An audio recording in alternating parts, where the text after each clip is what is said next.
და ყოველდღე ღმერთი აძლევს თითოეულ ადამიანს იმას, რაც სჭირდება. აი მაგალითად ეზოპეს აქვს ესეთი იგავი. ერთი ოჯახი იყო მოკლედ, თქვენ იცით ეს იგავი მინდა რომ გაგახსენოთ, ძალიან ნიშანდობლივი და მნიშვნელოვანია ჩვენი აქ ყოველდღიური ყოფისთვის. ერთი ოჯახი იყო და ძალიან ღარიბები, აი ფიცრულში ცხოვრობდნენ. დაბლაც ფიცრები ისე იყო, რომ ბალახები იყო ამოსული, ესე იგი. ერთი ნუგეში ყავდათ ბატი, ესე იგი რა, რომელიც ყოველდღე ერთ კვერცხს დებდა. და იმას შესწეროდნენ იმედის თვალით, რომ შუაში იჯდა ოთახში და კვერცხს რო დადებდა, მივიდოდნენ, აიღებდნენ და ის იყო მათი სამყოფი ყოველდღიური.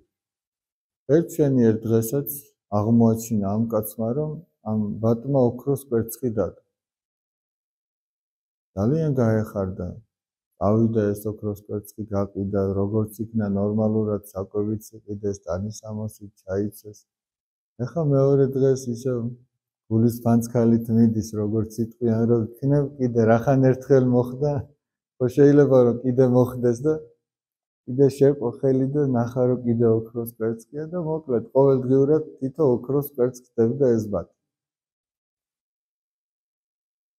ყველაფერი ჰქონდათ, სასახლე იყიდეს, მსახურები ჰქონდათ, აბა რა იქნებოდა იმოდენა ოქროს კვერცხს რო დადებდა ყოველდღიურად. მაგრამ ვაი რომ ადამიანს სიხარბეს ძლევს ხოლმე და არ აკმაყოფილებს ის ყოველდღიური წყალობა ღვთისა. და ამ ქალმა წყალებში ჭკვიანური გადაწყვეტილება მიიღო, მოიფიქრა და თავის მეუღლეს ეუბნება, ეს რომ ყოველდღიურად ესე გვიზოგავსო თითო კვერცხსო, მეტყობა ბევრი აქვსო. მოდიო დავკლათო და ერთიანად ამოვიღოთო, რაც შიგარი ოქროს კვერცხებიო. ეხლა ხო ყველა ადამიანი ხვდება რაშიც არის საქმე. ამას რომ ბავშვები უყვები ხოლმე და ამ ადგილზე რომ მივალ და უნდა დაკლან მეთქი და ამოიღონ, არაო ყველა კვირის ხოლმე არ დაკლათო. ბავშვები ხვდებიან რომ დააგებენ. მაგრამ მაინც დაკლეს.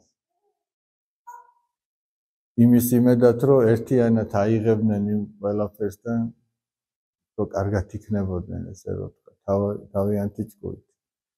მაგრამ ძლებისა და ხორცის მეტი აბა იქ რა იქნებოდა. რაღაც იზავდნენ, დარჩნენ თავისი ერთი ქვაბი ბატის ამარად. ოხარშეს ალბათ შეჭამეს და ეგ იყო და ეგ. ნელ-ნელა მსახურებიც შემოეცალნენ, იმიტომ რომ ყოველდღიურად ეს ოქროს კვერცხი აღარ ჰქონდათ, ხელფას ვერ უხდიდნენ.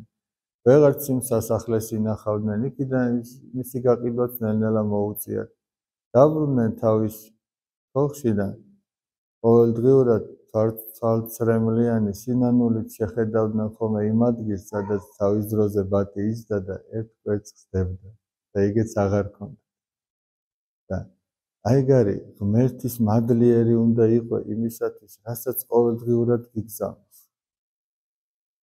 ეს ძალიან ბრძნულად აქვს ეზოპეს მოფიქრება.